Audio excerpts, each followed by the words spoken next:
All right, welcome to our first home opener for the Milwaukee Monarchs facing off against Indy Red. I'm joined here today with Bex Ladane. I'm Emily Langland. We're excited to be with you. Hey, buddy. Glad to be here today. We're going to have a windy experience here in Milwaukee today. We are on a parking deck near the MSOE campus. Temps are warm. It's humid, 71 degrees, but we're looking at breezes in the range of 18 to 22 miles an hour. So looks like Indy is on the field set to pull. From our perspective, that's going to be a left to right with the breeze also going that way. Right now, that red MSOE flag, if that's in your view, is tamely blowing, but we expect that to rip as the game goes on. Looks like Indy Red has Annie Milik ready to pull here, and we've got observer Mark Fritz there for this game. You might see a familiar face as well. Eileen Beckett has also switched from Milwaukee, so she'll be facing off some of her teammates to Indy. So we should see how this goes. Austin Pruka with a nice block to start. Annika picking up.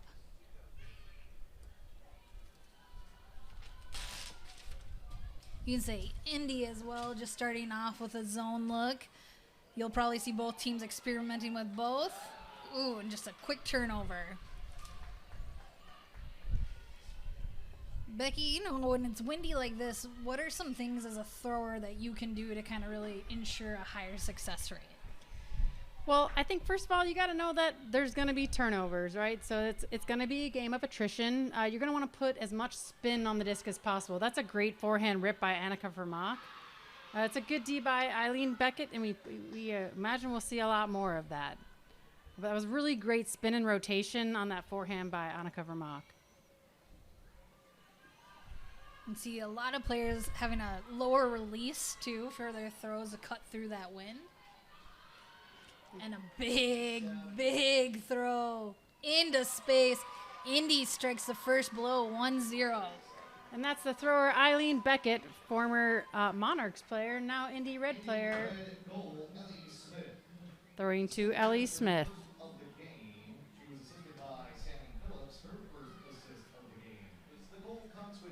Speaking of some new faces, if you notice on the Monarchs field, we have Sarah Lipscomb. She's had a little bit of a hiatus with the PUL, but is coming back, and definitely a player to watch. Very tenacious, very great defensive player. Lots of undercuts. She can really rip up into that open space. So after a break on the first possession, Indy looks to pull again. We've got Madison's Milwaukee Monarchs O-line out there. We've got Emily Cohen, Rose Glinka, looks like Rufus. That's Caitlin Duffner, Alex Ballinger, Aaron Schrader, and a name that I missed. 81's getting the disc. That's going to be, I believe, that's Rachel Kern, otherwise known as Roach, first-year player for the Monarchs. Aaron Schrader with the disc right now. Going to center that. We were able to connect with Katie Stan, and she just had a lot of really great things about Rachel Kern, just her impact, super quick. She said you'll see her on both sides of the disc, offense and defense, making an impact.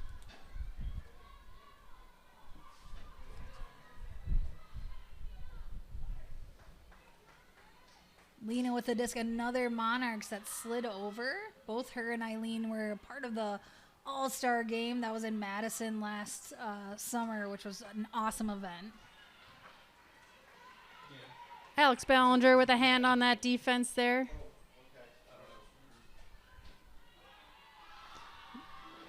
Aaron Schrader opening up the field to Emily Cohen with a nice bid.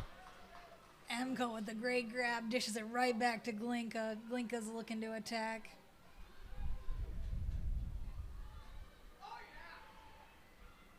Oh. And that's a Monarchs hold. That's Aaron Schrader to Emily Cohen for the Monarchs' first score. Game is tied 1-1. Nice little snap of the wrist with that inside out. Emco securing it. Aaron, too, they had just like an amazing grab. You saw that wind pop it up and just continued to attack it.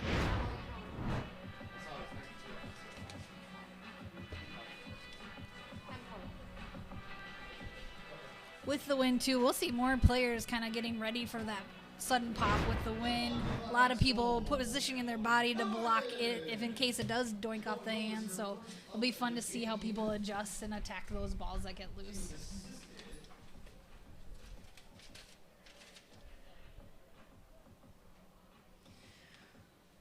We're going to get our first look here at Indy's O-line.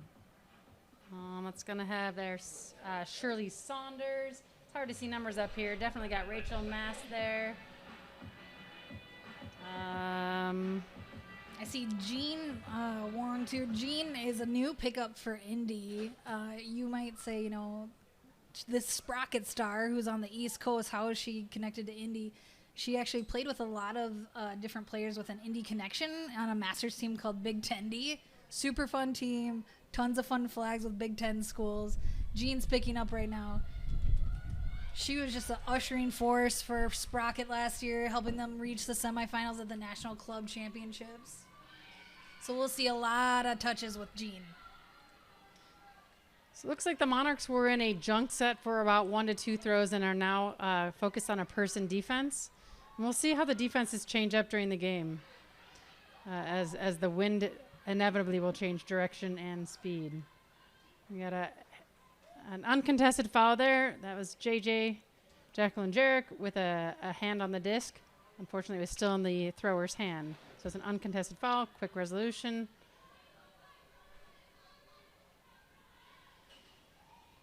And that was Jello with a nice backhand around there. Jean with a beauty into space.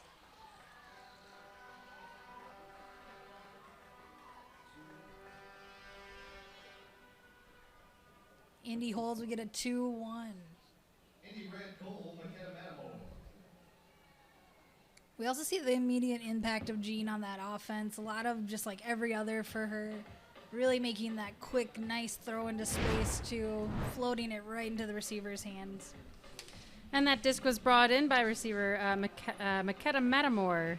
And Indy Red coach Jackie Lai also indicated that they would have Matamore on both an offensive and defensive line if it came down to it. We get another look here at Madison O-line, Milwaukee O-line. Sorry, folks, I'm from Madison, and sometimes in my heart the Monarchs are from Madison and not Milwaukee. It's a lot of familiar faces out there. Yeah, a good chunk of that Milwaukee line is Madison based, so we'll see them traveling throughout the season, just still being a big part. We usually have a game or two in Madison, and that always brings a big crowd as well.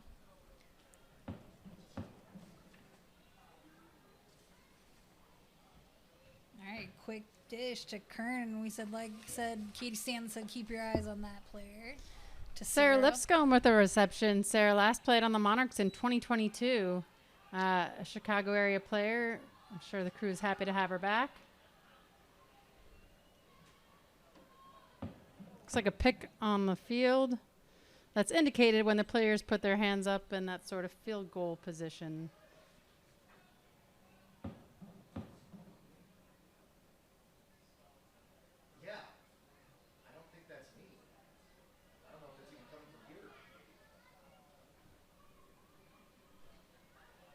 That's first-year player Annie Pham there, number 2, dishing the disc to Schrader, who crosses the field to Annie Shriver. Monarchs hold. With the signature heel clicks. Erin does a nice celebration of heel clicks. Not typical. You might see a spike here or there, but a lot of times when you see that assist come up for Erin, you get those heels a-clicking. The Shriver goal was her first of the game. She was assisted by Erin Schrader. The goal comes with 7:40 remaining in the first quarter. It was pretty fun to watch Annie during our first event for Milwaukee. We had a showcase game that highlighted some of the youth players called Monarchs versus Caterpillars. And just to see how Annie interacted with the young players and was encouraging. Annie's also in the education field, so you could see that a lot of the players looked up to her, and she also just had an amazing game too, just cutting up a lot of under space. So another player to watch out on the Milwaukee side.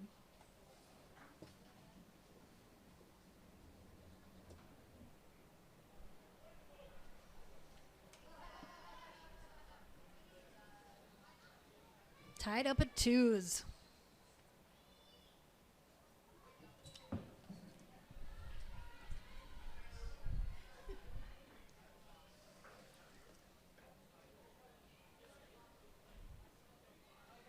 Jean also has some ties to Wisconsin. She played years on Heist. Just an amazing teammate to have.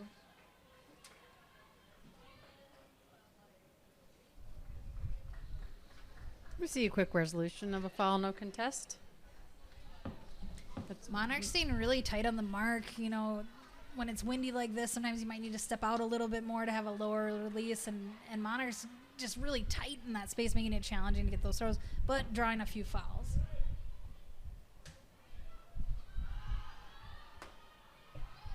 It's Austin Pruka ripping that windy disc out of the air back to Vermont. Austin's so good at that scrappy stuff. And that's a run through D there by Jello. Ellie Jose.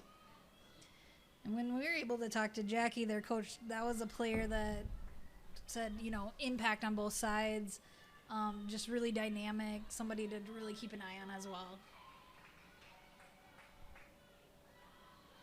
Indy knocking on the door.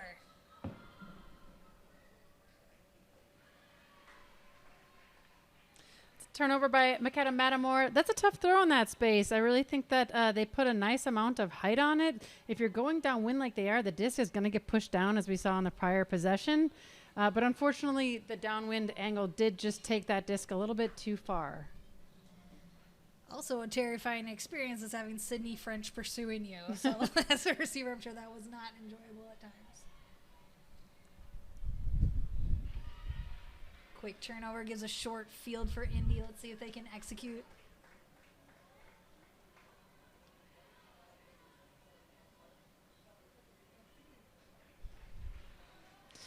And just a kind of a repeat what happened. Like the short throws are tough. The defense is tight, and this might be a game where we've got some multi-turnover points here. Annika Vermaak again going to go pick up the disc for the Monarchs. And noticing Indy does seem to want to pursue that around backhand quite a bit, so we'll see if they adjust. Great throw with a lot of spin for Vermaak. That's French centering to the field to JJ.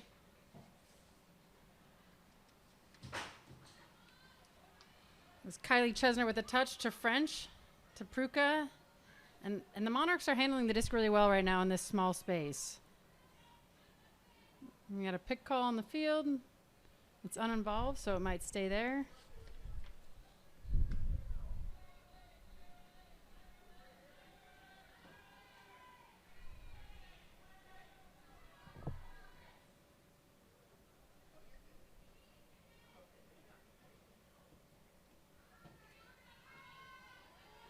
Nice bid there by Vermaak.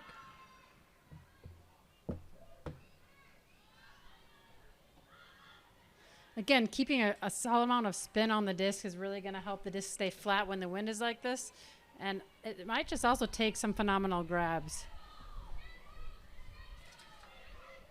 We're seeing a bunch of touches by Kylie Chesner as well here. Austin kind of reminding the offense to slow down here. Big grab. JJ's excited. Took a lot of discipline to kind of be right at the door and still continue to add those passes. Reels it in at the end. And that was the goal there. Reception by Kylie Chesner. There's a little bobble near the end, but the observer ruled that they kept it up in the air.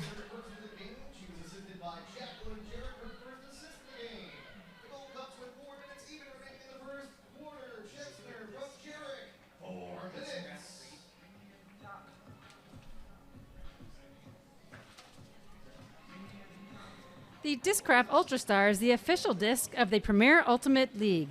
Discraft, the world leader in disc sports.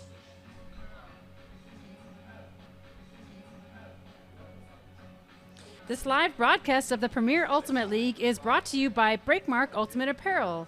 Go to breakmark.com to place your next custom team order or check out the PUL Athlete Collab shops. Even just looking at the crowd today, you see so many people in some of the Breakmark gear, really showcasing their Monarchs. And we know we have the jerseys as well that are looking great this year. When talking with Jackie, she's usually a signature sun hoodie gal, and so was saying although she loves her jacket, she does want to let everybody know she still has her Sun hoodie, and it's okay. So Monarchs with the pole here, Sydney French, also JJ Jarek, Austin Pruka, Jasmine Childress, Sadie Redding, Alex Ballinger. And this is the Monarchs coming off a break to even the score, the score is 3-2, even on breaks at this point. We've got a peek from the sun here. The sun's out a little bit.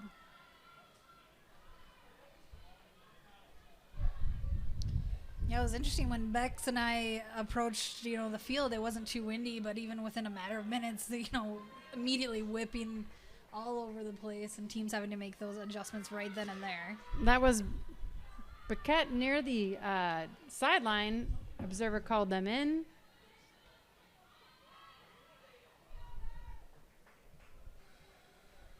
Mackenzie on the mark. Again, small passes might be the answer, especially going this way today. When you're going downwind, that forehand huck has been successful for both teams. But the short pass seems to be working as the teams go what is essentially upwind right now. Lena Montenegro with the disc, former Monarch.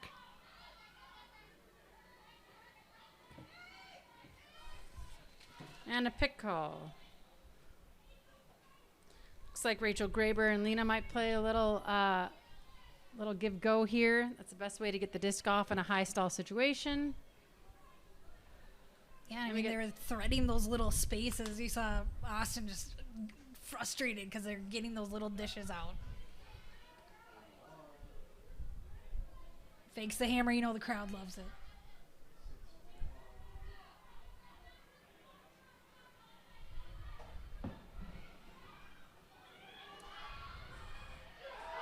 Monarchs with it. There wasn't too many options for the thrower there. Monarchs were playing great defense. Had to put it up, an immediate turnover, and layout score. It's Lena Montenegro with the score. So we saw a lot during that possession. We saw that mark can really frustrate the thrower. And then they have to do something late in a stall count, which caused Mackenzie Carpenter of the Monarchs, veteran Mackenzie Carpenter, to get that D. Fortunately, did not retain possession after that. And then ultimately, Indy held for the hold. They scored for the hold. It's a 3-3 game. Both of these teams hungry to start off their seasons. Traditionally, Indy does tend to win more often than Milwaukee in this matchup. I know Milwaukee's trying to change that as well. Indy had a great season last year, making it to the championships.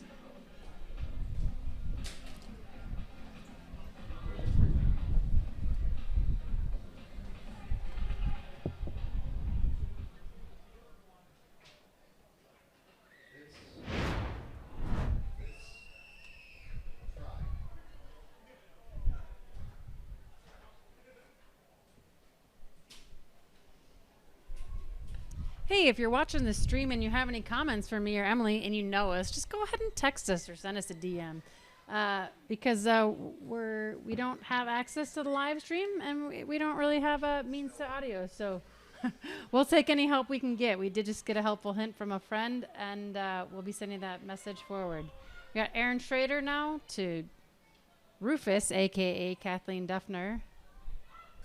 Ooh, that's a hot hand block there by number 5 on Indy, on Annie Pham.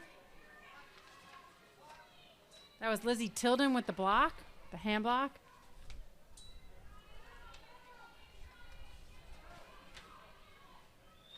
Jackie calling a timeout. That's an Indy Red timeout. Timeout, Indy Red. All right, so Indy using their first timeout. There's 2 timeouts per team per half. So a lot of times you'll see the coach utilizing it for just a quick strategy, or maybe they're noticing the players need just a little breath to really secure a really key point.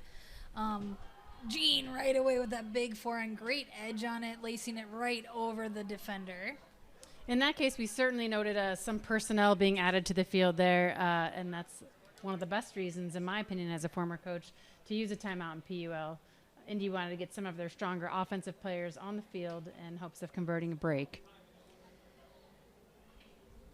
And then if this is the first game you're jumping into this season, there are a couple changes in the rules. One being last year you might have seen a buzzer beater, and the Monarchs had a few overtime situations where that was key. This year there's no buzzer beater, which would match the other quarters that just end with the time. We know that there is still overtime sudden death too, and each team will regain a timeout for that time. So we saw Makeda Matamore with her second goal of the game, and that was thrown by Shirley Saunders. Assisted by Saunders, 109. Yeah, that was correct. On the timeout, it starts when the disc is down. On the pool, it's now going to start not with the Blizzards, but So we've got about just over a minute left in this first quarter here, and Madison's going to put another O-line on. It's possible that they subbed out some of these players during that timeout in anticipation of Indy putting some of their D-line in. So these folks will have just had a bit of a rest and are on the field to hopefully tie up the game before the end of the quarter.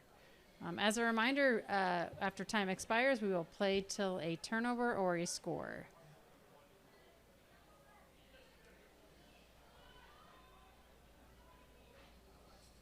And a bit of a roll out of bounds pull that's intentional by Indy. They want to trap the Monarchs on the sideline there. Aaron Schrader will pick it up, and then we'll have options.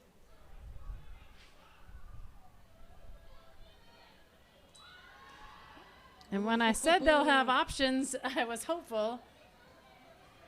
Wow. Oh, great run. 1 minute. 1 minute remaining before the soft cap in the first quarter. Unfortunately, the handlers around Schrader were unable to get open. That was a great late stall throw to the back of the end zone, just off the fingertips there of Emily Cohen. And you saw the touch on that throw, too. It was flattening out at the end. Emco making a tremendous effort, but it just didn't work out. When it's windy like this, you know, that mindset, too, that you were mentioning of, like, that kind of, we need to just know that there's going to be these turnovers. I and we call need it a to goldfish persevere. mentality. Goldfish mentality. Yep, there we go. I needed help with that, so I appreciate it.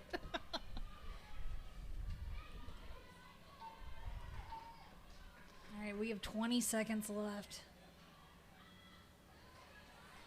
Eileen with a big under.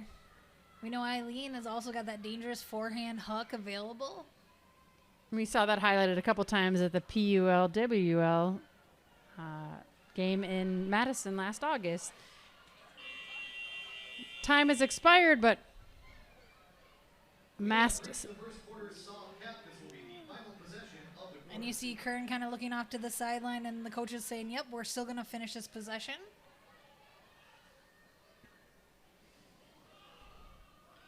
Shriver with the disc advancing to Emily Cohen, who's going to throw it deep to Alex Ballinger, who will bid for the score. Oh, what a good way to end it. This Milwaukee crowd got fired up from that effort. And you can see both teams just gassed, just working really hard that point. Milwaukee Monarchs goal, Alex Ballinger. That's a Milwaukee local and veteran Alex Ballinger for the Monarchs. Now has a goal and an assist in the game. The goal I mean, what a great first quarter. Just a lot of back and forth, a lot of perseverance for both teams. It's been fun, too, to see how some of these new players on both sides are integrating into their squad. We're back to start quarter two. Once again, a lot of back and forth. We're tied up at 4-4. Also want to give a shout out to Melissa Gibbs. She let us know that the scoreboard, mentioning it more would be helpful because it looks like it's not on the screen currently. Melissa is also a former Indy Red player and, once again, connections to Milwaukee. Former Milwaukee Monarchs player. Makes sense why she's tuning in. We love you, Gibbs. I almost wonder if it's like a wing thing, if something's getting knocked loose. You know, I was too. Jean with a nice round backhand into space. They're working that side.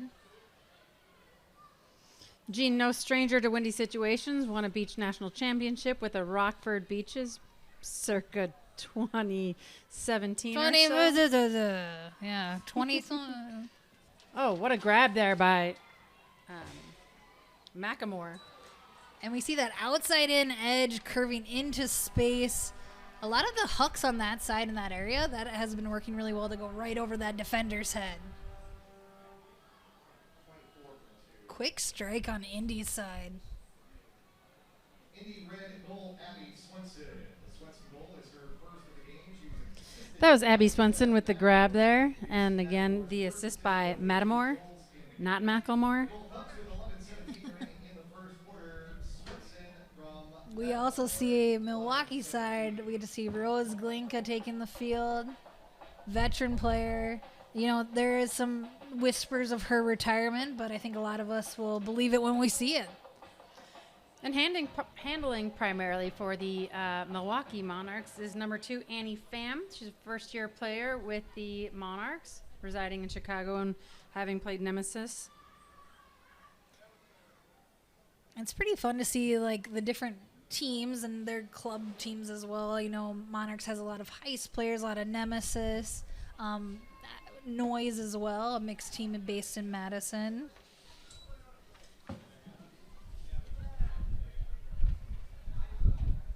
And then Indy side, you'll see kind of a nice mix of different club teams that you'll be seeing as well. You know, we have some Chicago Parlay, you have some Nemesis as well, and Rival. So a lot of different club people coming together. So despite the wind, we're going to see a person defense here from Indy. We thought we might see a little bit more zone in or junk from the teams. But the wind, despite saying that it's 18 to 20, with its gust, really a person defense has been proven effective with mostly fronting the cutters and playing tight defense here on the handlers. We do see probably a high stall throw into the end zone that's scooped up by the Indy defense. And now they've got 70 to go. It's a big backhand fake by Alina. Those who've played with and against her know that she has that throw. It's pretty smart to holster in these conditions, though.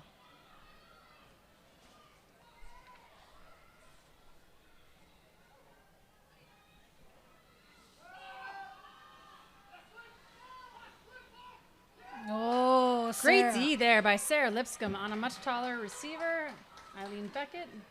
And Eileen does such a good job, too, of getting herself in space and making sure that they're boxing out. So to be able to win that matchup on a talented receiver just shows that tenacity that Sarah brings to this team. We're going to see an injury substitution there for Sarah Lipscomb. Substituted in Sydney French will come in.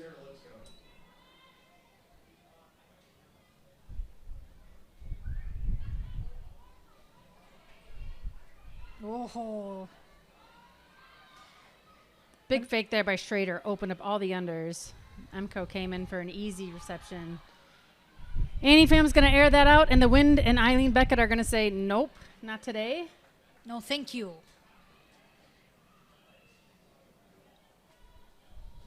Milwaukee showcasing that they are willing to rip it deep. We know they've had a couple scores with that kind of threat, with that deeper throw. It also gives a little bit more of that field for Indy to work with. And that was Aaron Schrader with the D of Hannah Chang's throw. And the Monarchs have a short field to work with here. Ooh, we're going to have a pick call there, as you might have seen Rufus Caitlin Duffner make that quick cutout and be completely wide open, likely because her defender was picked in the stack. It's hard, too, when there's that kind of urgency right by the end zone to get lined up. And the handlers will take care of it and play some smart catch. Great run through on Indy, Rose being the intended receiver. Yeah, that was well defended. And as much as you want to score quickly, you know, it's just hard to decide when you got to pump fake and when you want to trust your receiver. Obviously, the thrower had a lot of trust in that receiver getting open, but the Wind just makes those throws have to be absolutely perfect. And again, we've got Jam there from Indy trying to get it out of Coffin's corner, which is what we call that that upwind corner cone. Oh. Aaron Schrader, Aaron at least wants their it. second D of this point. And this is kind of what we thought there'd be more of, I think, the multi-turnover points where you just got to kind of stick with it and have quick, short memories of the turnovers before. Obviously, you want to be able to adjust. Oh, and there we go. The adjustment made. Glinka with a goal from Rachel Kern. Glinka bringing it in, veteran of the team. Always stays steady when the waters get a little rough. And that brings the score back to a tie at 5-5. Assisted by Rachel Kern, her first assist of the game. The goal comes with 7:41 remaining in the second quarter. Glinka from Kern, 7:41.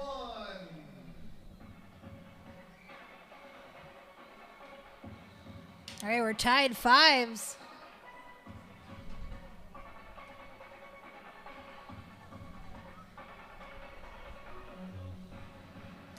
The game stays pretty quick moving, so there's an amount of time between each points that the receiving team has to give a hand to say that they're ready. Right now, Indy's the receiving team. They've got to all have, the offensive line has to have their 1 foot on the goal line and give a hand to indicate that they're ready from the pull.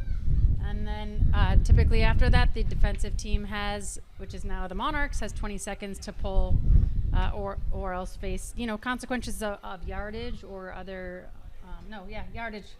Maybe there's a warning first, but anyways, we're time regulated here. And as you know, some of you may know, Bex has got a wealth of knowledge when it comes to the different types of rules. I know each league has their kind of own unique twist on it. Bex has been a great ref for the UFA, and just in general is all over the place. So how many miles when you would be like observing would you log? Well, I'll answer that after we watch the result of Jean Wang's throw there. It was taken away by the wind, and so we're going to see the Monarchs with possession. It's hard to say if I put more steps on reffing games or coaching games. Both times you're basically running up and down the field nonstop. Got to put my Apple Watch on you, make my 5 Strava followers go nuts.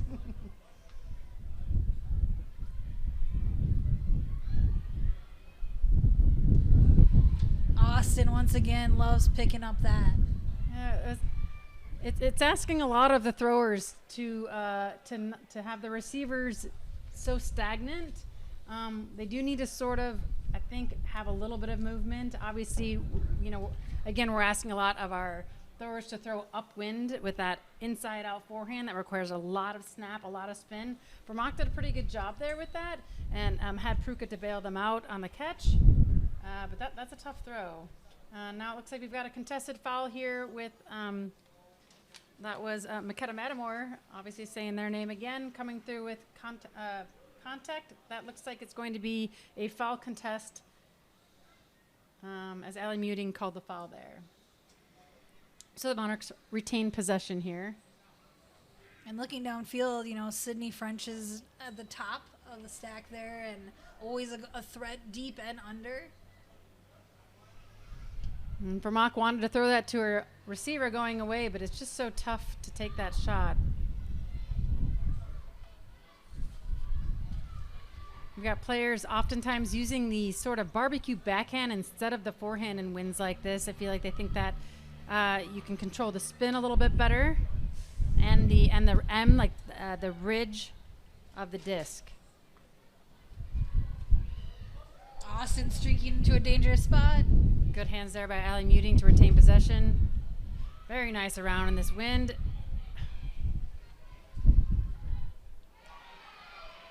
It's probably a little bit too aggressive of a look by French, honestly. The team just went 60 to get down there. I like the look. I like the trust. But we're about to lose all that was gained right now, and I think 1 or 2 extra passes could have helped. And then we see that big forehand outside in again, really making an impact for both teams. Oh, just an unfortunate gust of wind right at the very end.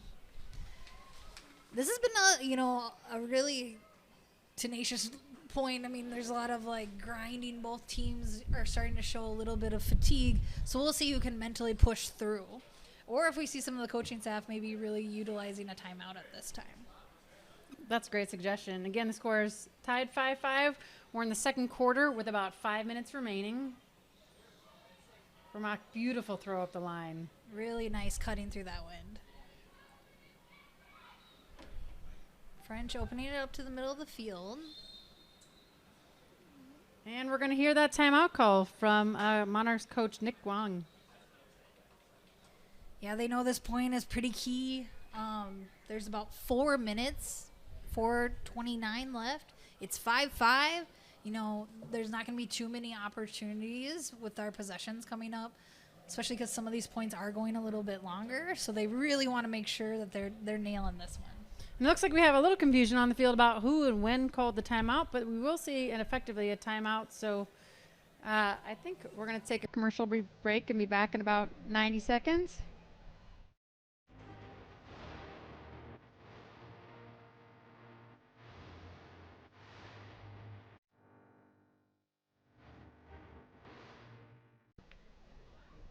And we're live here again, and the Monarchs bringing in the disc after a timeout. Yeah, let's see what they cooked up here. Got a few more offensive base players on the field right now, although Pruka, who is on the D-line, remains. And fresh legs, what a good strategy. You know, both teams really implemented this. You also see Dubs down the field and a streaking Emco. That was Dubs Dana Demeritt with that catch on the line there. Yeah, something to note about Dubs, just quality teammate, but also travels from Iowa City, Hawkeye through and through, Hawkeye ultimate coach as well. We saw the fantastic switch of the field, sorry to interrupt there, from Aaron good. Schrader, just really well weighted to that sort of downwind side to Pruka to switch up the field.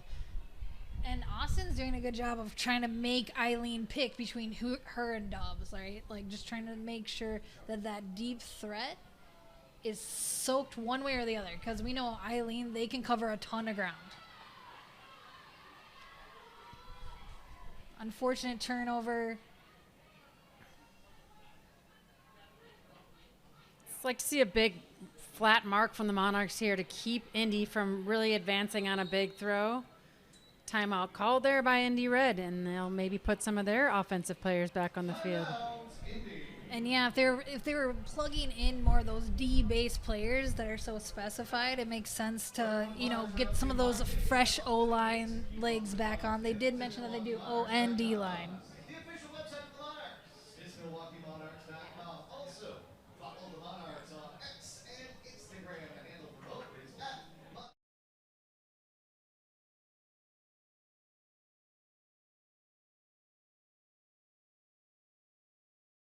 Milwaukee's Ultimate Entertainment. This live broadcast is brought to you by the Premier Ultimate League. The PUL is a 50C6 nonprofit.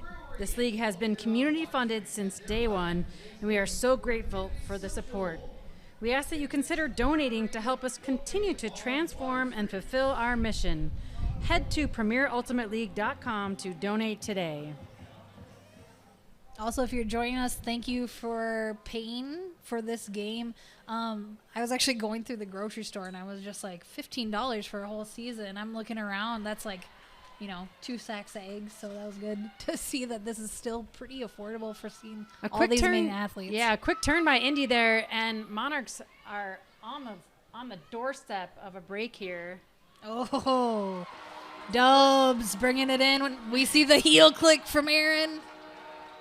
So that was a throw from Aaron Schrader to Dana Dement. Milwaukee Monarchs goal, Dana. And you see Anna Thorne getting really pumped up on the sideline, excited for their teammates. Their second goal assist of the game. And that's a 6-5 Monarchs lead. And again, theoretically, we are back on serve.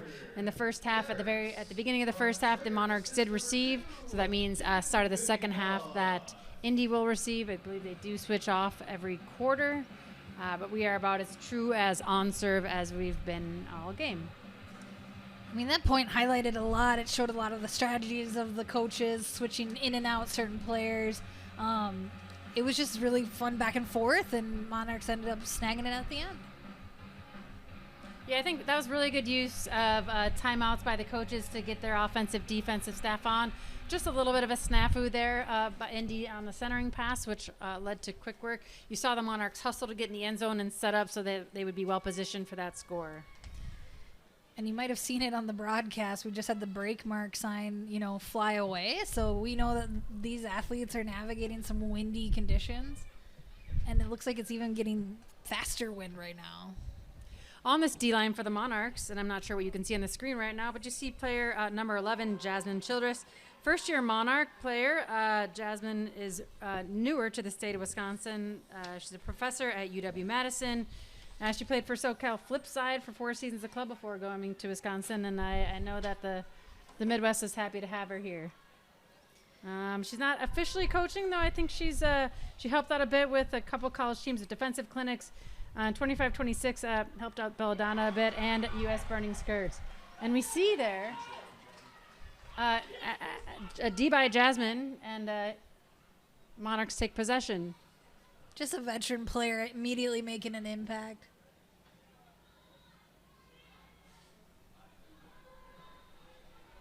And that's Madison Lang PJ working the disc here with Annika Vermaak.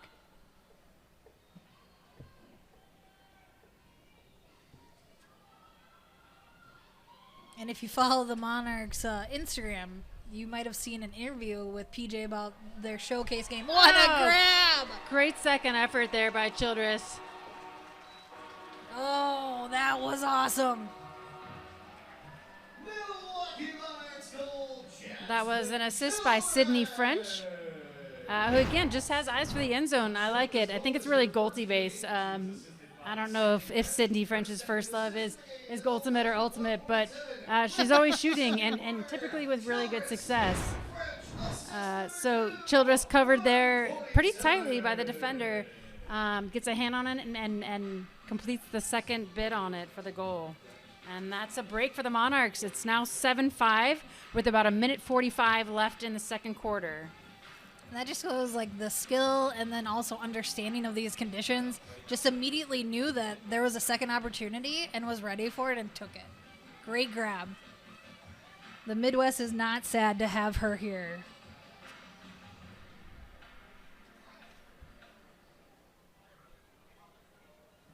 All right, so we're looking at 7-5. 7-5. Milwaukee on top. Yeah, Indy needs to right the ship a little bit here. I don't think they're super concerned. We do have a crossover or two there because we do see Eileen the cut on the O-line.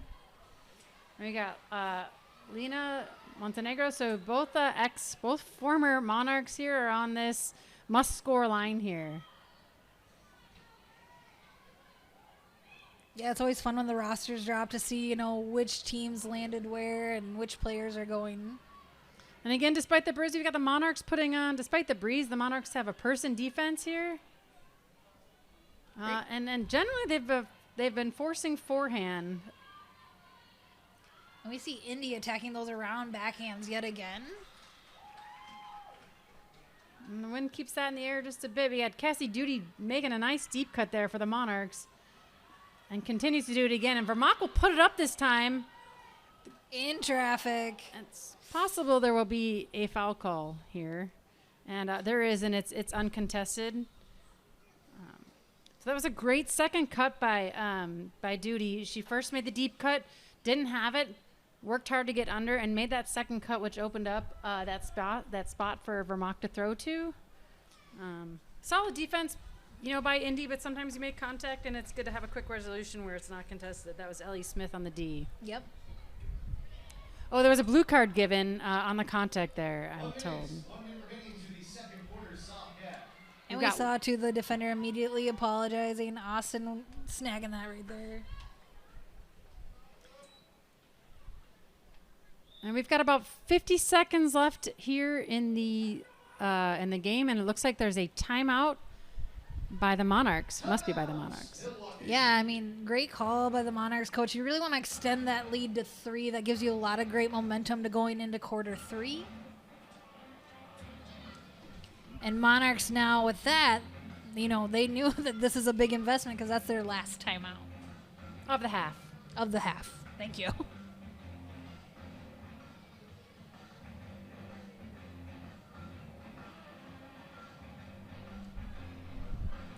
If you're Katie standing there, Bex, you got a ton of coaching experience. What would you be really trying to preach to this offense? Uh, Again, the goldfish mentality. I think the short ball. I think just like making sure. I think pump fakes are necessary here, right? Being this close to the end zone, you got to work.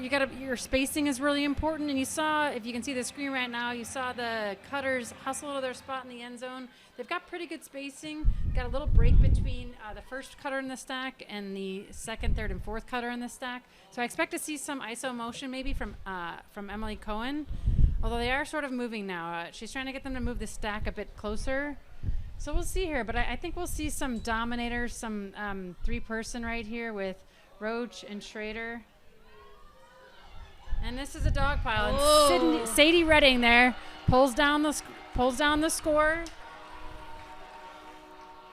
Sadie, new to the Monarchs, bringing it in. You might notice her. She was previously a Minnesota Strike player, but instantly making an impact coming into the Monarchs.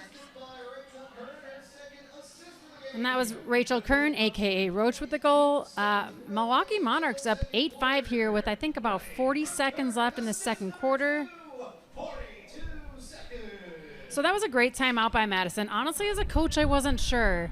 And sometimes, as a player, as that D-line player, you feel like you got the D, you worked it all the way up, and you really kind of want to get the, you want the kudos on the score.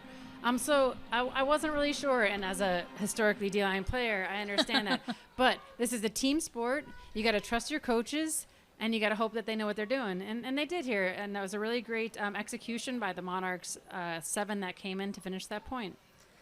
We see Dubs stepping on the field, number 99. Just previously was in that end zone play, ready to, pick it up if it went over Sadie's head. But immediately popping her on that D-line, which makes sense. Dubs can go for days on that field. Just one of the hardest workers you'll meet. Annika with a big, bladey, spicy pull. Indy with a nice stop right away. Oh, great bid by Indy. Just a little too much. I mean, the wind, you can feel it in the booth right now. It's just really whipping. Right. A gust just came through, which is going to make this end of half pretty interesting. And this would be expected for a lot more of the game. And you can see the result of the gust right there. The disc hanging out to that spot a little bit longer. We've got 17 seconds left in this quarter. Indy's going to have to probably maintain possession. This will likely be, as we have 10 seconds on the clock, the last possession of the game. Half. And they're going to want to make sure to take their time too, coming into the next quarter with a deficit of 3. 2 is going to feel a little bit more doable. And you may have heard that horn, so this is the last possession of the half for Indy. The half will end with a score or a turnover. And right now, Indy's just playing catch. They don't seem concerned about the time. They don't seem concerned. And frankly, the Monarchs defense doesn't seem concerned either. We see Eileen pushing to that deep space. But Indy, not taking any risky shots. They know they need to maintain. Nice sliding catch. Number 97 comes in to make that catch. I don't know that they like that short throw very much. And that's been a really active mark there by JJ. And that was called, I believe, and then not contested. But there was quite a bit of contact there on the mark. And the tapping on the head normally means a stall. So we're trying to figure out what's going on up here in the booth as we watch the players converse.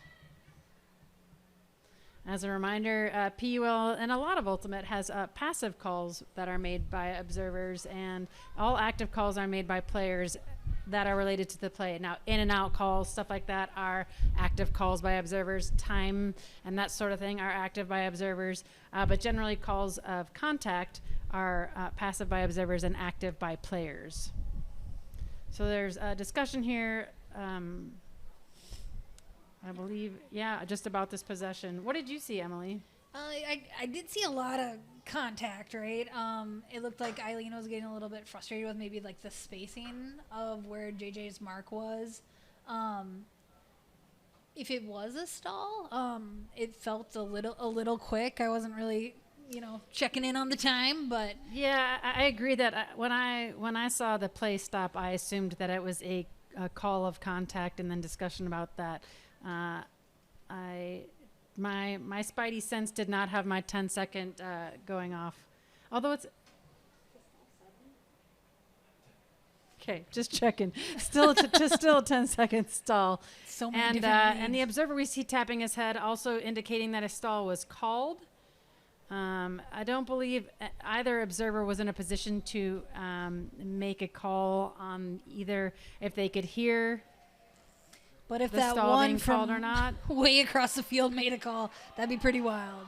So the half is going to end on a stall, a confirmed stall call. As anticlimactic as that is, that's how the half ends, and it's 8-5 Monarchs up over Indy Red, and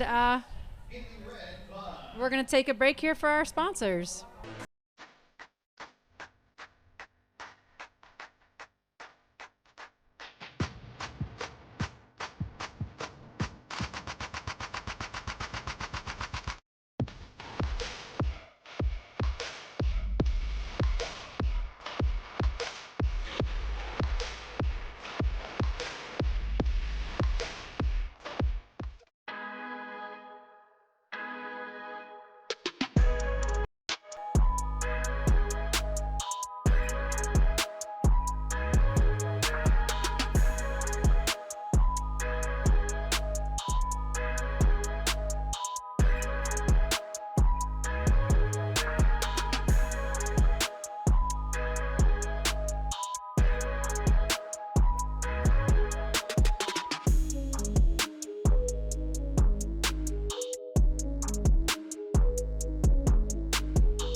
And we're back. Welcome to the second half. PUL fans, we are Indy Red at Milwaukee Monarchs. We are starting the second half with the Monarchs up 8-5 receiving. Looks like we got a bit of a mixed offensive line here with a couple crossovers for the Monarchs, including Jasmine Childress, who we've typically seen on the D-line. I wonder if coaches could be going to a little bit more of an upwind downwind game, something we should watch for on lines as we become a little bit less offensive defensive and more strategic. It's been fun too to see the teams do different things, right? Different zones. So I'm excited to see what we're gonna have cooked up for this half.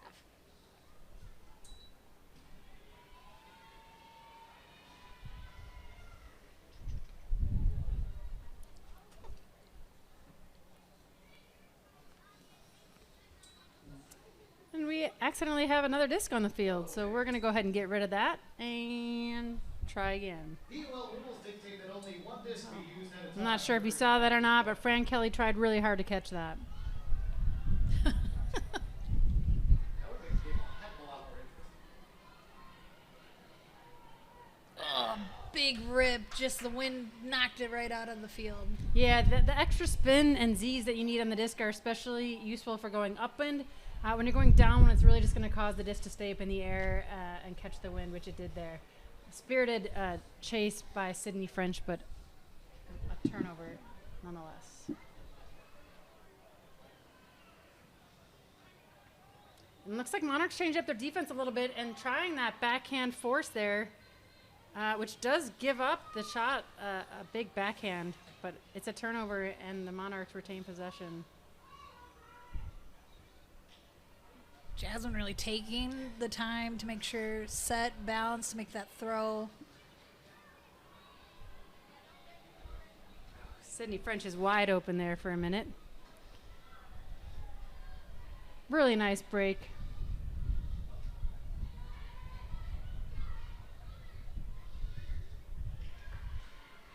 And we see the effects of the wind.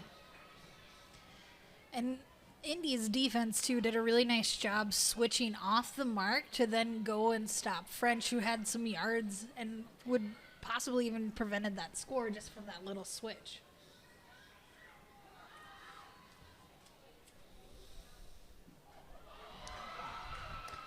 Big grab. Indy again going for that backhand hook. This time it works out with Eileen towing that sideline and reeling in that pass.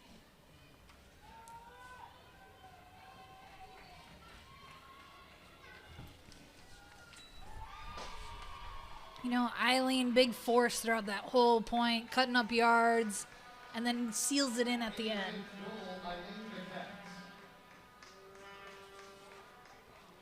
Beckett goal is her first of the game to go with 1 assist. She was assisted by Lizzie Tilden, her first assist of the game. The goal comes with 9:59 remaining in the third quarter. Beckett goal and assist from Tilden, 9:59. And that was a pretty key score for Indy. It helps kind of tighten up that gap. It's now 8-6 Monarchs. And we're going to see more of a standard offensive line in for the Monarchs. They are going slightly upwind now, and that's, I think, why we're seeing the change.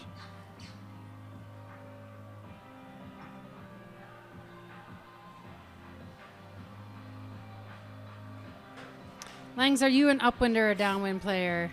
I think it depends on who I'm with. Usually, you know, if it's Robin, I'm on the sideline.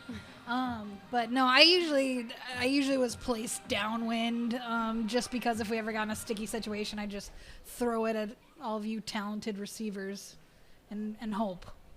What about you? Would that be a scuba or a It's hammer? something not wise or helpful to our offense, likely.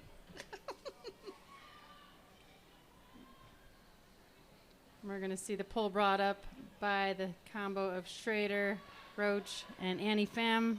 But a short field drop there by Sadie Redding gives possession back to Indy. Indy really taking that time to set up that offense. They know this point is really key. Close pressure by Duffner, but unable to make the D.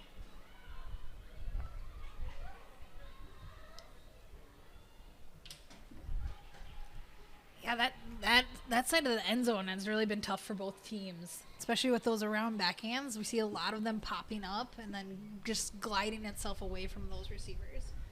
It almost seems like there's a little bit an opening, maybe in the structure too, in that certain spot near that back end zone where it gets real gusty right there, where the middle of the field is not as gusty as some parts of the end zone. Although we are generally feeling more gusts than we were earlier in the game. And this disc is going to hang up there.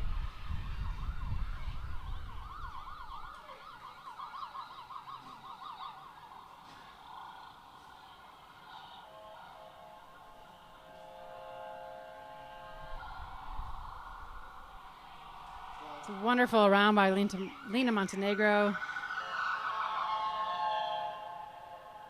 And that's called up on the field.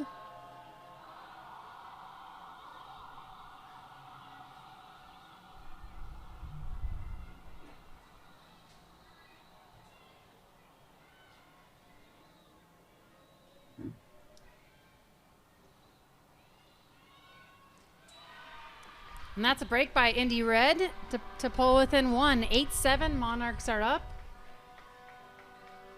You know, we got a great Milwaukee crowd, and there is a good amount of Indy fans that came up and are cheering on. So a lot of please cheers on that sweet grab.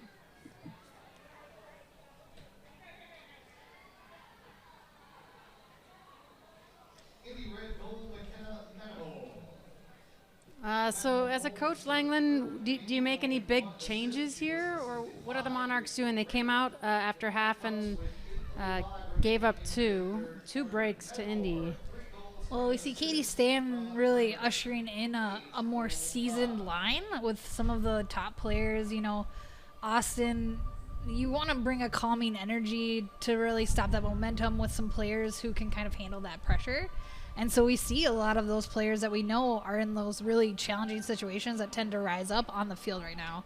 Aaron's another player, Dubs. I mean, that whole line has a whole bunch of just steady energy that this team needs.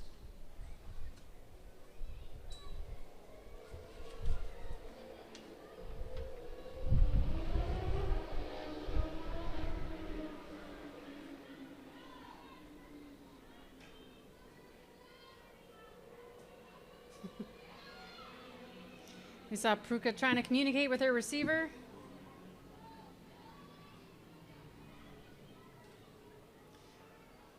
There's that tricky corner too. Let's see. Exactly. Reverse break sort of here is throw flat and perhaps run it around to the middle first. Nice D by Indy, closing the door. They start with that long field, so if Milwaukee can get a quick turn, they are in a great position to get it right back. Monarchs are forcing flat and what looks like it will be again backhand, and it causes a turnover on this side of the field. Pruka with the overhead hammer to Sadie Redding for the Monarchs hold. 9-7 Monarchs. You know, we're talking about edges. That's one way to cut through the wind. So, great hammer by Austin. Sadie Redding. Redding goal is her second of the game. She was assisted by Austin Pruka. You know, we said like that kind of calming energy, but we also know that Pruka can also bring that exciting energy too. Redding, number 2 from Pruka. 7 minutes. Yeah, it's good to be able to trust your receivers too. Like Austin knowing she can put that up there, and strong-handed Sadie Redding is going to come down with it. And honestly, the defender's a little bit surprised by it too. So. All right, Jackie settling in their O-line. We see Jean again on the field, ready to march it down. Monarchs on the other side got some speedy players in.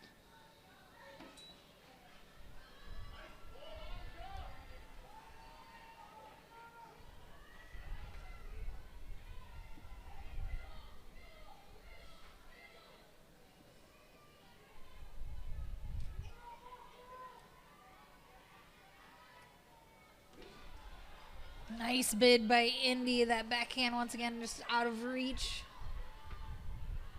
And then Milwaukee will give it right back. Yeah, we're seeing both teams try to throw that flat, fast, kind of going away throw to the handlers, and both being just out of reach. So up one and down when it's happening.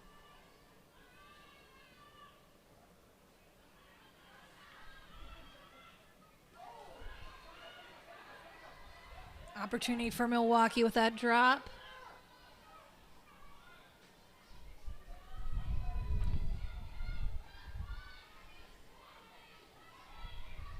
It's Allie muting to Sydney French.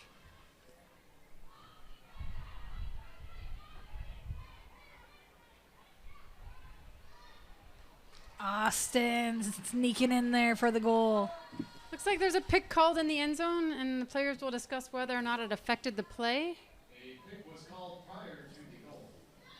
And they've determined the pick did not affect the play, so the goal stands. That's a break again for the Monarchs, who are back up to their 3-goal lead that they started at half, 10-7. We got about 5 minutes and 45 seconds left in the third quarter. The Pruka goal is her first of the game. She was assisted by Sydney Pritchard, third assist of the game. Pruka also has an assist in the game. The goal came with 5:47 remaining in the third quarter. Pruka goal and assist. Yeah, you know, we got about just under 6 minutes left. 10-7 Monarchs. Indy gonna get the ball. Let's see what they can do to close that gap.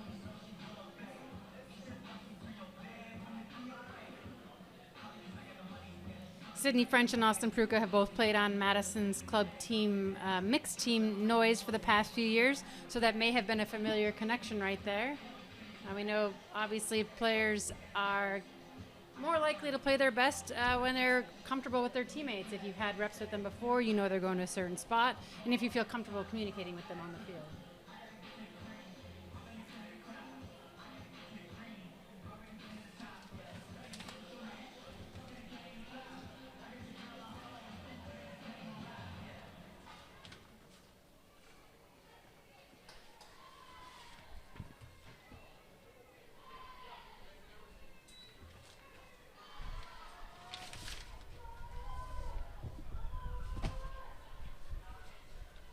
Indy's got a lot of field to work with. Good pressure by the Monarchs defense to get there and cut that down, but Jean finds the receiver coming in.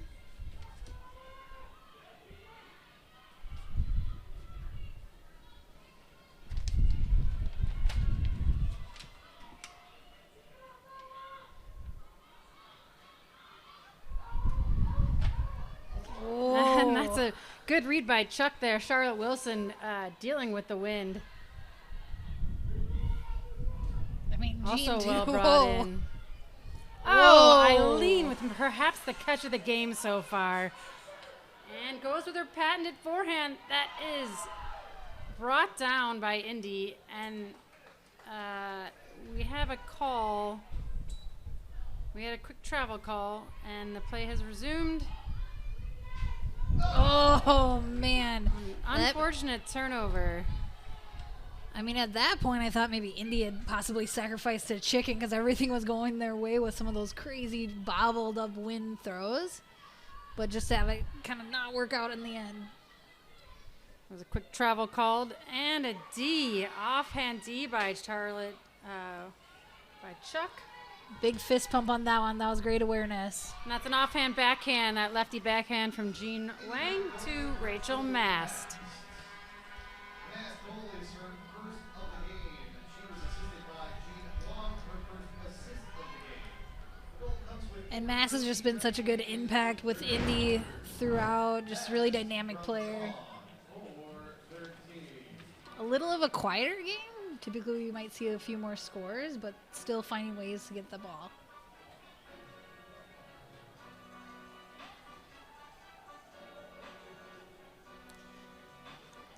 So, Langs, you've been doing this commentary more recently than I have, but when you butcher people's names, do you just give like one big apology in the middle or at the end, or how do I tell Jean I'm sorry that I've been saying Wang half the time instead of Wong? You just kind of roll that in at the end? Yeah, I mean, you do have an immense amount of guilt and shame, and so usually I tend to just look in the mirror after the game for a while.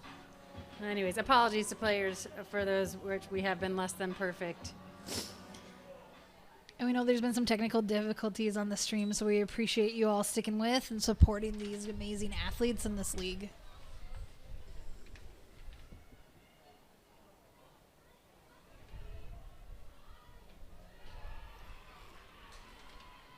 So there was a double coverage of Indy on that D, and it caused enough confusion that the Monarchs turned it over. That was some fast feet by defender Rachel Graber. Just under 4 minutes to play. Eileen trying for heroics again, but cannot snag it inbounds, and the Monarchs will get the disc back.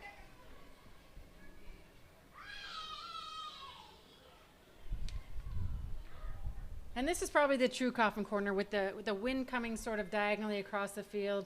This is the most upwind position on the field.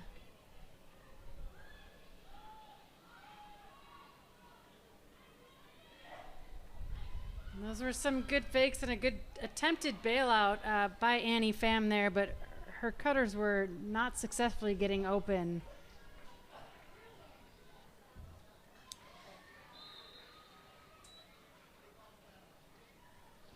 It looks like we have a timeout on the field. Indy called that timeout before the turn. So that's right now that's the MVP coaching call of the day. Yep. You can see some of the players cheering like, thanks, coach, on that one. So. This game was made possible in part by Draper Dental, the official team dentist of the Milwaukee Admirals, and the... All right, we're back. We have 3 minutes left and 5 seconds. Indy knocking on the door.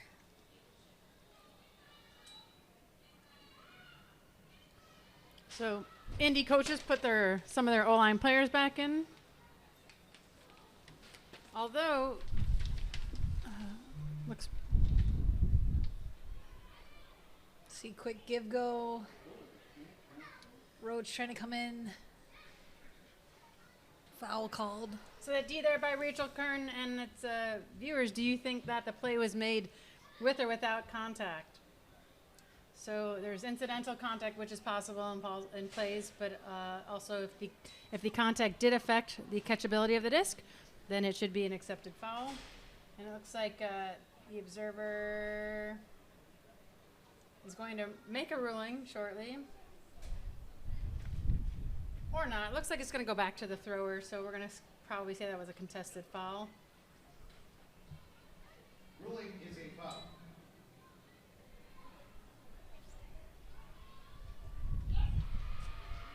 Big D in a key moment.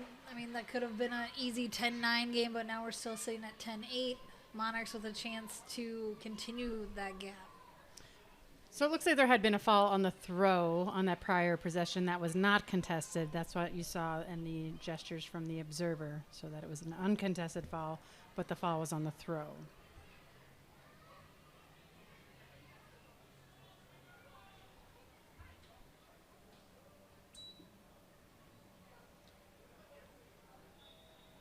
And some discussion over here. It looks like the Monarchs have called a timeout during this point. Milwaukee.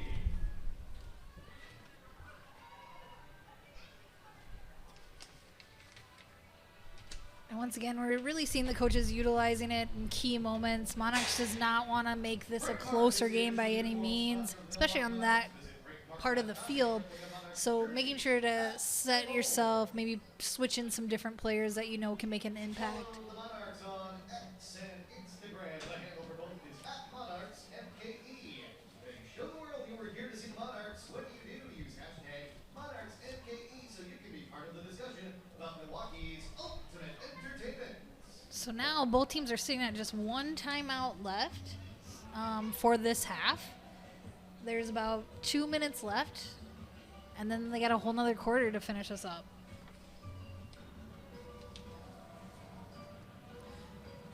And as a reminder, if you missed it earlier, one of the changes to the PUL rule set this year is that there will be no buzzer beater at the end of the fourth quarter. So just like the other quarters in the game, when time runs out, the play will end in a score or a turnover.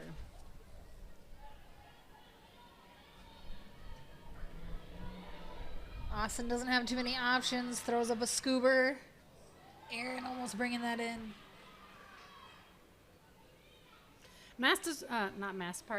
Roach is working hard out there, but I'd like to see them be even more aggressive on charging that up line there. Pruka stuck on the line, needed either the space that would have been created by Roach going up line or needed that cut to be completed.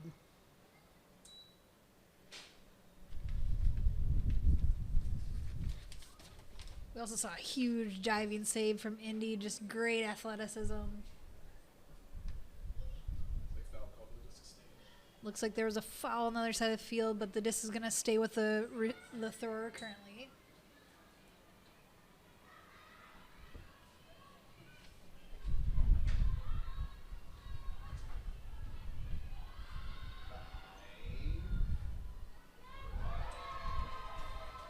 Yeah, Eileen just deep in there. Great outside in forehand, cutting it right over that defender's head. Eileen makes an athletic grab to make this a nice tight game. I'm glad you brought up the buzzer beater change because we might be in a situation where we're going to overtime. 10-9, Monarchs. So Beckett has 2 goals and an assist this game so far. And last year was wearing the Monarchs blue. How do you think this is affecting the game, Emily? I think Eileen, no matter what team she's on, they're going to make an impact. We saw that at the All-Star game as well. You know, the nice thing for the Monarchs is they know Eileen as a player, some of the preferences, so they can prepare for that. So there's a little bit of advantage both ways. For sure. And as they kind of know, sometimes there's no preparing for Eileen. She's extremely athletic, fast, and really well-timed jumps. Makes her very difficult to cover defensively. Yeah, it sounds like a good way to start a would you rather question.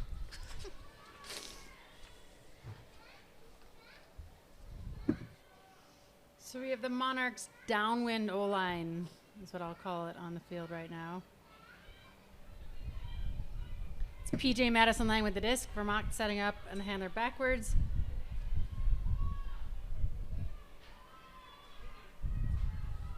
Ballinger with a nice break to Pruka.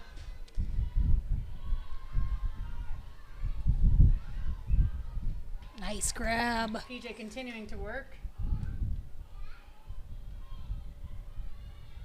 Really nicely led.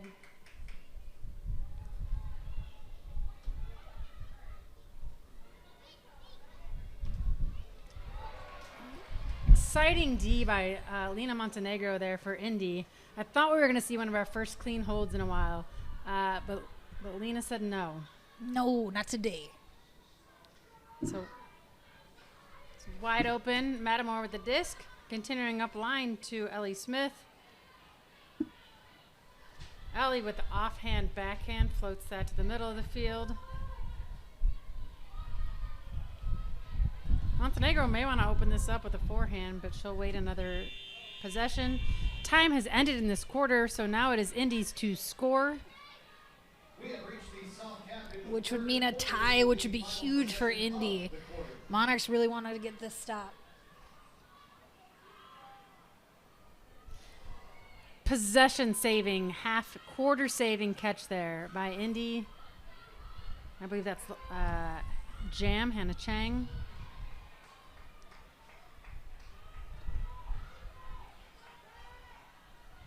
And again, no one seems real nervous right now. They're just playing ultimate. The clock is stopped. It's just possess and or defend. Could be time for the Monarchs to start getting a little bit more aggressive in their defense. And we saw that with Jarek's mark.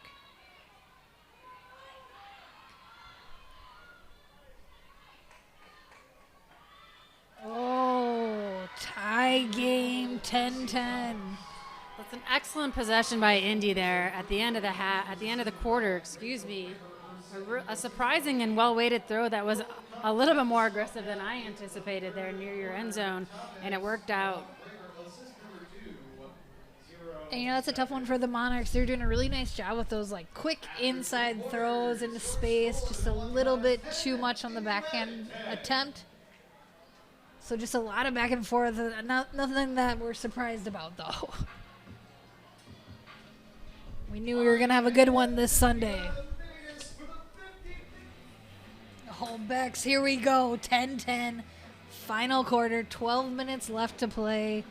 Ooh, what do you think we're going to be seeing here? Any changes in the defense or offense that you can see? Well, again, I kind of continue to be surprised that neither team has really put on much of a junk D. We spoke to both coaches before the game, and I think also they anticipated using some of their zones or junk sets. We've really seen person defense be effective enough, and so I don't think we're going to see defensive changes.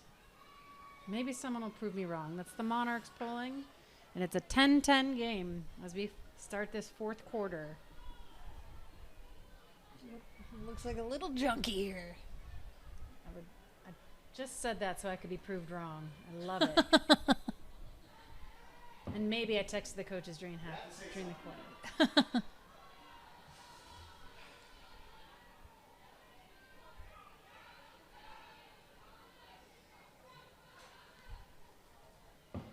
Looks like the Monarchs have transitioned from their junk set to person.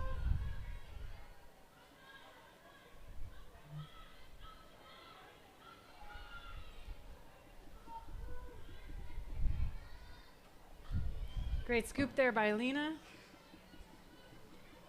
Sydney French got the tough assignment of matching up against Beck at this point, and I think most of the game. We're seeing a short stoppage in the removal of some field debris by Jasmine Childress.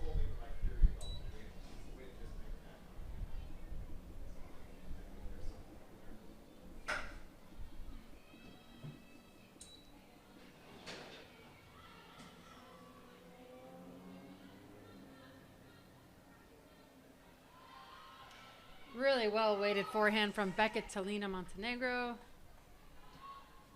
Oh, and Ballinger with just enough to cause that turn. I'm not even sure if they got a piece of the disc, but the presence was enough.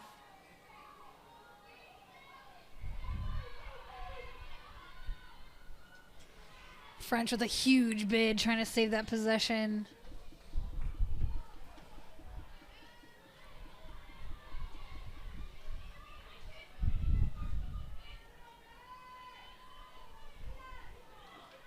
A little bit of a rush throw that died in the wind. French does a great job of getting the disc moving immediately before the defenders are set.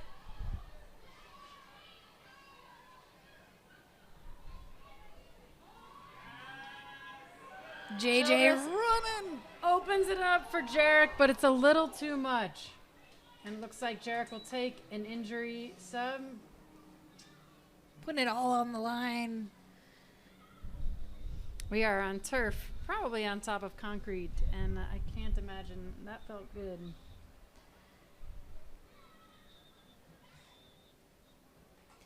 I think if you played with or against JJ, you know that the effort is always going to be there. You're always going to see that big bid, just trying to get her team the advantage for a lead of 11-10.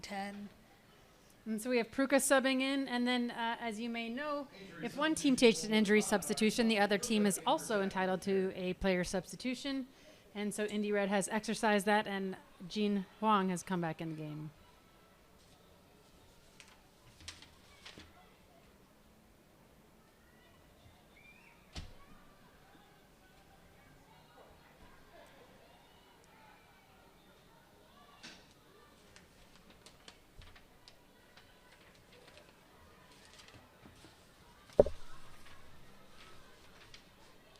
Just doing little dish passes, but oh, just a turnover. Monarchs get it right at the door.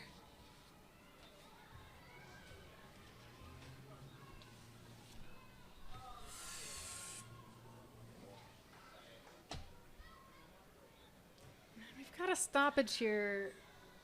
I don't think it could have involved that turnover, but players have not changed position yet. And looks like we might have an injury. Another Monarchs injury, but we'll hold. Langs, I know what you're thinking. You wanted the scuba on that one. Yeah, I felt it in my bones. No. I'm trying to, get that little sneak in. The wind just picked it up. So it looks if there was a foul if there was a call on the play, it has been retracted by Childress, who may have gotten tripped up in the attempt to chase down that airy pass.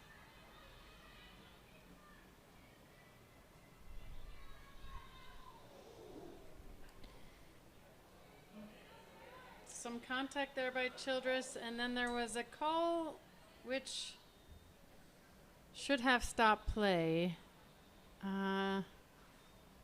It's looking like Childress might get a blue card right now for the contact on that D. Although that was speculation. I thought he had it in his hand. And he put it away. It's hard to tell if that was issued or not. But we did see a slightly tacky amount of contact there on the bid. I don't think there was anything, egregious. And sometimes it's accidental. But yeah, in PUL as well as USAU, when a call is made, the play is stopped unless a player loudly announces play on. And so I believe there's some discussion over that.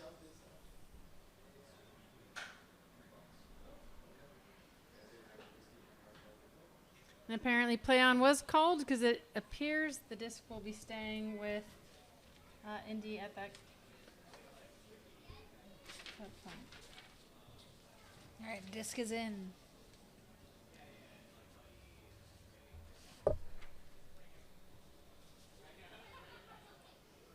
Looks like somebody might have jumped a little too soon.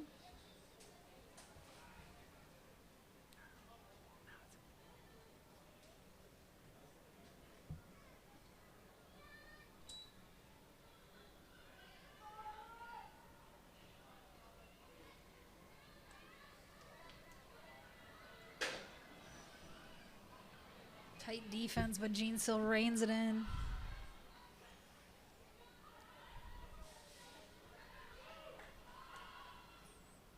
Oh, Indy taking the lead. And that's Beckett to score. And is that a hold? I can't believe that point started so many minutes ago. But that is indeed the first score of the fourth quarter. And it's 11-10 Indy. Beckett hauling her third goal of the game. Indy Red goal, Eileen Beckett. Looks like there's Actually, I believe that was a break because I think that point almost started with a clean hold by the Monarchs. And that was that D by Lena Montenegro. And then we had a number of possessions. yeah. What day is it? Hey, it's April 12th. It's my dad's birthday. Happy birthday, Dad. And Tuesday is my niece's birthday, and I had a new nephew born today. So congrats to my sister and her family. And that's the Ladoni family update for everyone. Big shout out to Bex for still coming out. Brought to you by My Mom is Mad. I'm missing the family party. She keeps looking at me with a little bit of frustration because I did make her do this. All right, this is an important moment here now. 11:10, and the Monarchs are going upwind. Sometimes when it's really windy like this, it's almost harder to score downwind because of what can happen. Yeah, it's hard to get the right amount of touch so that it can just loft right into those Yeah. receivers. It really likes to sail on you. Yeah, it either sails or gets pushed down, I think, depending on what point of the gust you're in. But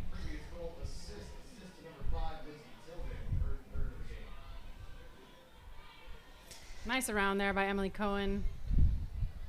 We need the players to get in a little bit closer as the stack started to drift a little bit far away. When you dump the disc, the stack does need to move closer to maintain that, distance.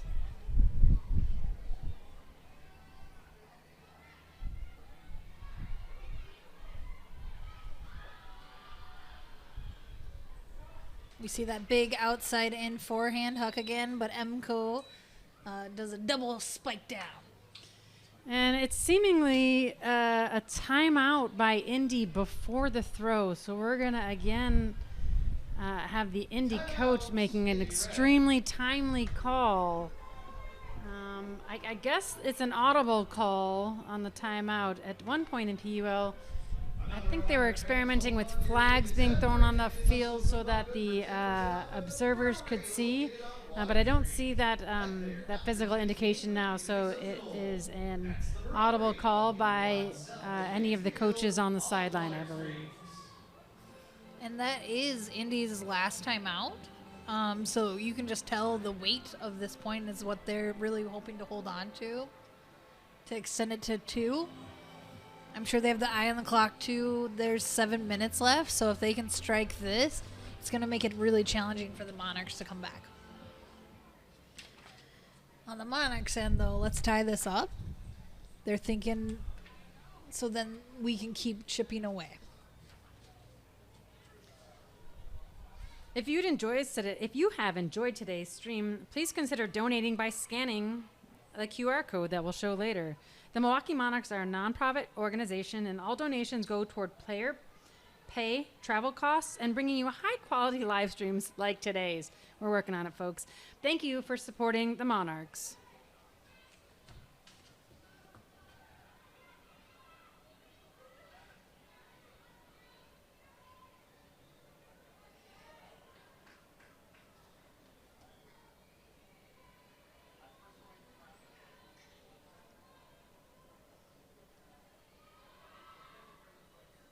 Ooh, there's that backhand again. That's really nice movement between Matamore and Mass there for Indy. And just that final throw is the tough one. Yeah, Gina did a nice job creating that space. That corner, man, it's just been tricky for both teams. Right. Ideally, that's a comeback cut. Ideally, that's create the space by pulling away and come back. And both the thrower and the cutter need to be disciplined. But honestly, the players are tired. It's been a long game. There's been some long points. Vermaak rips a forehand to Allie Muting. Muting considers the open receiver. Had a couple receivers streaking for that end zone. Holding on. If you're not comfortable with that throw, it's better just to holster it. Austin continuing to build a house with hammers. Then an offhand French to Sadie. You may have noticed Pruka had a cutter on the open side and decided against that to throw the hammer, which might seem more aggressive, but opened up that break side then, and then the continuation pass to Sadie Redding for the goal. It was really well done. I believe that was French to Sadie Redding for the score. And then now we're tied at 11s here with 5.5 minutes to go in the game. This is a good one.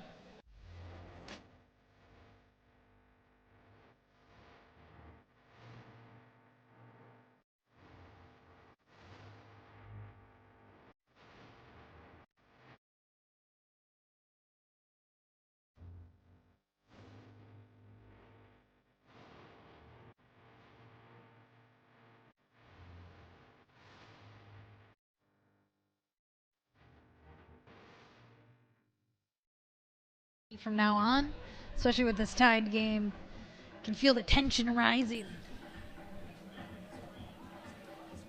Sorry about the audio mishap there, folks. We're back.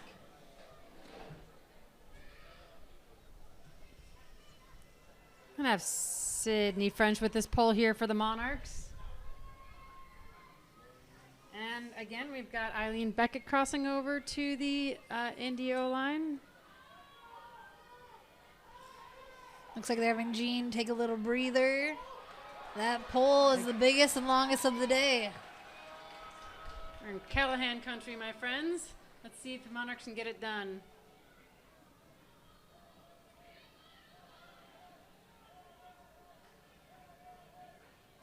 Love to see some active marks here, hands and feet moving. There's nothing a thrower likes less than an erratic mark.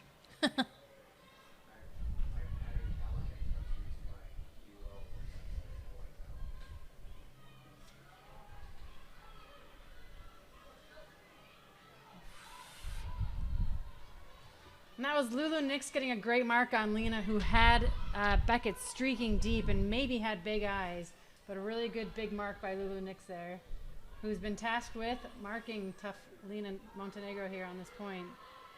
We got a floater there. Who's paying attention? Allie Muting is. Great D. Gets a little tangled up there. Looks like we're going to play on. Really key D. A little wobbly there. Magic hands grabbing that one. That was awesome. The coach in me wants a timeout, but I also want to see them play. Oof. Getting real physical. I give 5 seconds on this. Okay, here's you have your artificial timeout here for people to catch their breath. I give this thrower 5 seconds, and then I'm burning it. Ah! It's getting tight. There's that corner too, that side of the field that we know is tricky. A lot of physical bids. You can just show. It just shows how much both teams want this. And it's possible with that extra amount of contact near the sideline, a card will be assessed. I'm not really sure. It did look like Pruko was calling for it. Otherwise, I'm not sure why there's a stoppage here, since it just would be a normal foul call, I believe.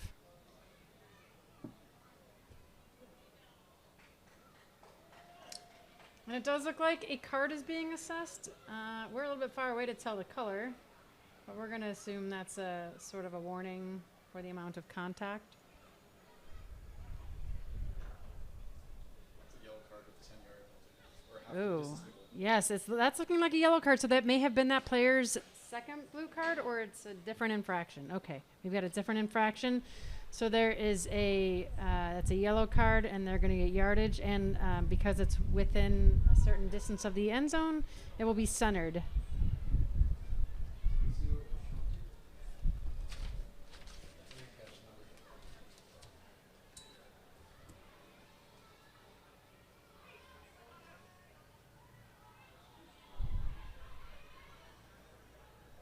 Nice give and go. Annie Pham making moves. Another bit of contact. And that looked incidental, but since the beginning of this play, I will say that we are at 3.5 minutes to go in the game, and this point has been more physical than the other points, and that's what happens in crunch time. Everyone just kind of gets a little bit closer on defense. Every second matters more.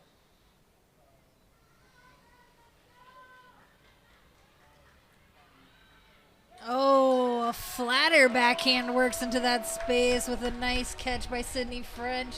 12-11. 3 minutes, 7 seconds left. We got that trespass again between former Noise teammates Austin Pruka and Sydney French. Really well weighted backhand there by Pruka as she let the air take it a little bit. Didn't try to lead it out to that space in the downwind. And Monarchs are up 12-11 with just over 3 minutes on the clock in the game here. And I'll tell you from the booth, the gusts are picking up once again. Yep, I currently can't see. My red hair is completely embossed my whole face. We are covering all the papers in our booth as we enjoy the breeze from outside. So that means Indy's going to have a pretty strong downwind in this possession. We know this is just a crucial point. 12-11, 3 minutes. This could be, in fact, the very last point. I believe Indy is out of timeouts, and the Monarchs do have one timeout remaining.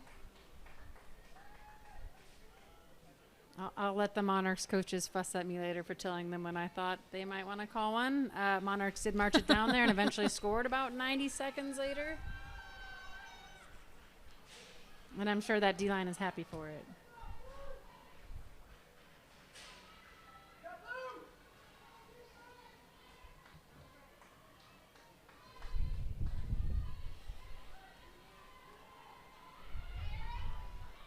Jello's pivoting here, and Jean Wang picks up the disc. Monarchs really trying to make fantastic mark by Emco. I don't know if she got a foot on that or not. But it was enough, again, to cause confusion on the field, and the receiver vacated while the disc was in the air. 2.5 minutes to go. A leading pass by Schrader goes right to Indy. And Jean Wang whips a forehand to Shirley Saunders, who puts it in the breadbasket of Eileen Beckett. 12-12 game here, just over 2 minutes left in the fourth quarter. Monarchs with visiting Indy. Fred. Indy made quick work of that turnover. Immediately tried to the fast break for that score, and Jean with that big forehand.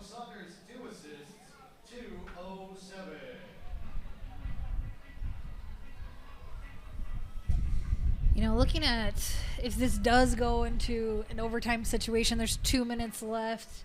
We're going to have 4 minutes and a coin flip as well. And then if that keeps going and we have another overtime, then it's a sudden death. It's not a clean hold.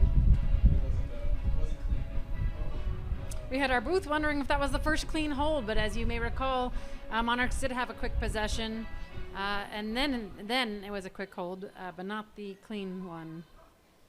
We'll see if Monarchs can put a clean hold on the board here at 12-12 with 2 minutes to go. Clean holds are hard to come by in these conditions, for sure.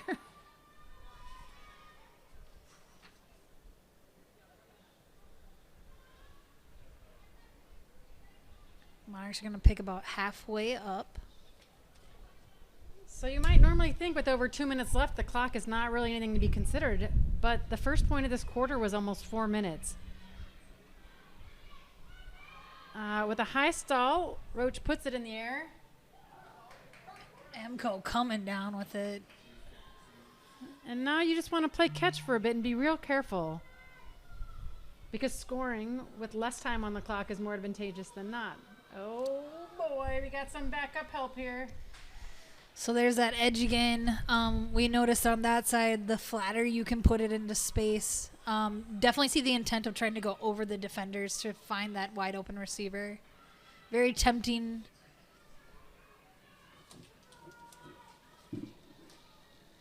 We got 1:20 left on the clock here.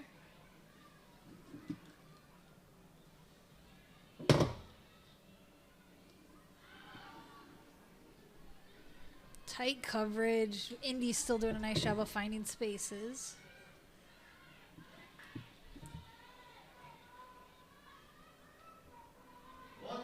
One minute remaining to the fourth quarter. Soft 1 minute remaining, 12-12 here.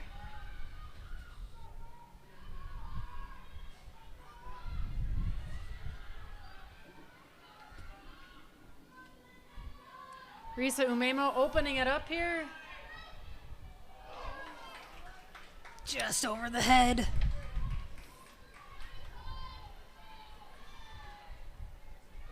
Just over 30 seconds in the game. If the Monarchs can maintain possession, this could be the last one of the game.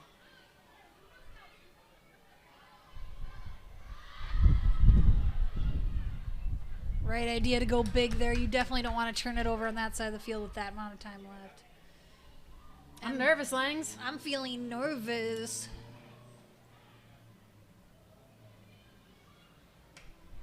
I think teams have probably been coached for end of game situations now.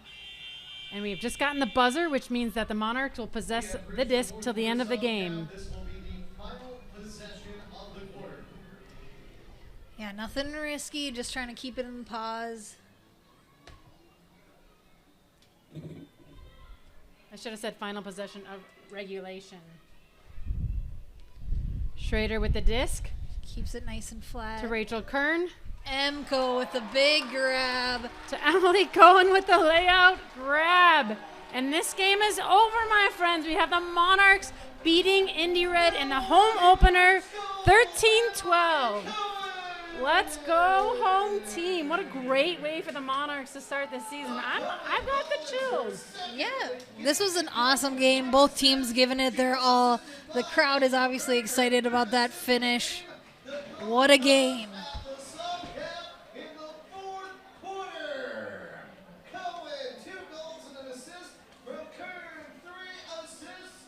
Your final score, the Milwaukee Monarchs, 13. You know, we had mentioned Indy typically has been besting Milwaukee, and it's kind of fun to see this first game going Milwaukee's way. They will face each other again later in the season, so it'll be fun to see how Indy responds.